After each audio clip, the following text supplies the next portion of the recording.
Okay, good morning everyone. Today we will start with the question number 5, exercise 8.3. And question number 5 is, I bought a TV for rupees 10,000 and sell it at a profit of 20%. How much money do I get for it? Means अब इस question में क्या दिया है कि I buy a TV for rupees 10,000. It means cost price of the TV is rupees 10,000. That is here cost price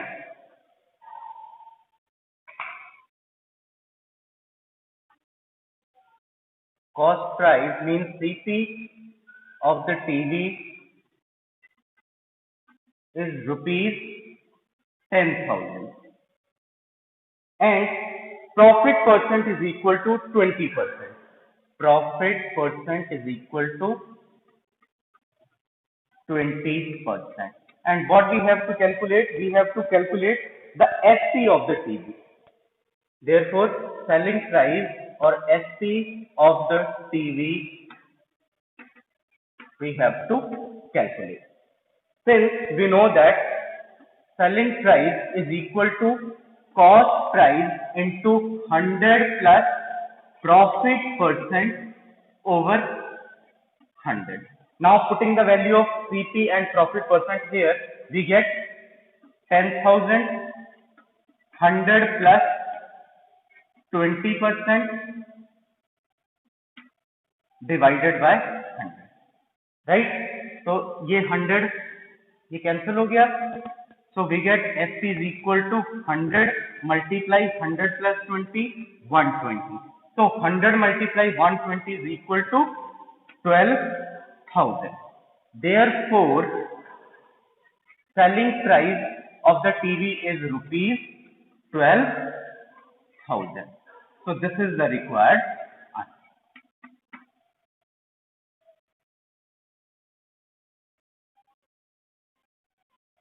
Next is question number 6. And question number 6 is, Juhi sells a washing machine for rupees 13,500.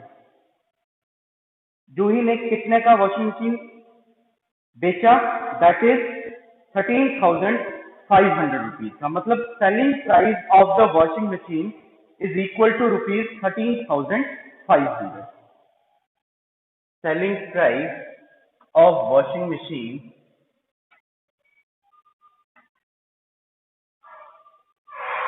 is equal to rupees 13,500. She loses 20% in the bargain. और उसको loss कितना हुआ? 20% का. Loss percent is equal to 20%. Clear? What was the price at which she bought it? अब इसमें क्या find out करना है हमने? Cost price of the washing machine. Question में क्या कहा? What was the price at which she bought it means we have to calculate the cost price of the washing machine. Cost price of washing machine we have to calculate. Clear? Since we know that, अब देखिए cost price किसके equal होता है? That is equal to selling price multiply 100 over 100 minus loss percent.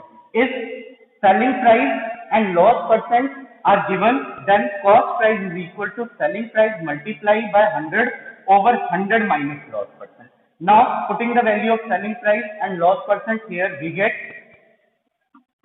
13,500 multiply 100 over 100 minus 20, which is equal to 13,500 multiply 100 over 80.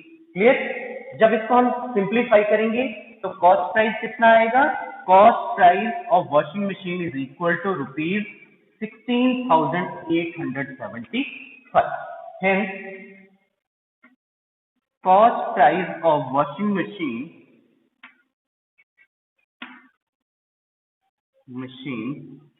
is equal to rupees 16,875. So this is the required answer.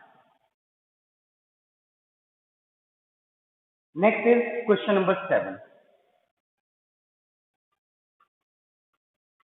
And question number 7, first part, chalk contains calcium, carbon and oxygen in the ratio 10:3:12. क्या ratio दी हुई है? 10:3:12. Find the percentage of carbon in chalk.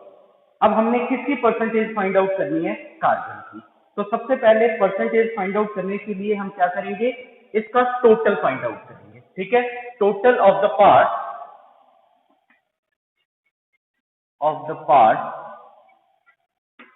is equal to 10 plus 3 plus 12 which is equal to 25. Clear? जिसमें 10 part जो है वो calcium का है, 3 part carbon का और 12 पार्ट जो है ऑक्सीजन का है. क्लियर? और हमें किसकी परसेंटेज फाइंड आउट करनी है? कार्बन की. अब कार्बन इसमें कितने पार्ट है? 3 part. Clear? Therefore percentage of carbon is equal to 3 divided by total parts multiplied by 100. Clear? 25 1 the 25, 25 4 the 100 and 3 4 the 12. It means the percentage of carbon in chalk is equal to 12%. Clear? तो ये हमारा first part clear हो गया. First part में यही पूछा था कि कार्बन की परसेंटेज जो है चॉक में कितनी है. तो परसेंटेज ऑफ कार्बन कितनी है? 12%. क्लियर? चॉक में कार्बन की जो परसेंटेज है that is equal to 12%. Next second part है, if in a stick of chalk, जो स्टिक होती है चॉक में, कार्बन इज 3 ग्राम. कार्बन का वेट कितना है? 3 ग्राम. What is the weight of the chalk stick? हमें किसका वेट फाइंड आउट करना है? चॉक स्टिक का वेट फाइंड आउट करना है. क्लियर? तो हम क्या करेंगे कि सबसे पहले उसका जो वेट है चॉक स्टिक का वो सपोज करेंगे. Clear? First of all let us suppose that let the weight of chalk stick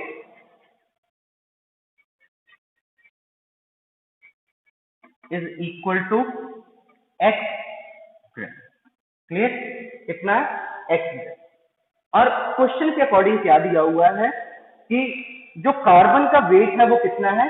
3 gram. It means total weight, मतलब जो चॉपस्टिक का टोटल वेट है उसका 12% कितना है? That is equal to weight of carbon. Clear? Therefore 12% of x is equal to 3 gram. Clear? अब यहां से हम x की वैल्यू कैलकुलेट कर लेंगे. So 12% of x can be written as 12 over 100 multiply x which is equal to 3, which implies x is equal to 3 multiply 100 over 12. Now 3 1s are 3, 3 4s are 12, 4 1s are 4, 4 25s are 100. तो x की value कितनी आ गई? x is equal to 25. It means weight of chopstick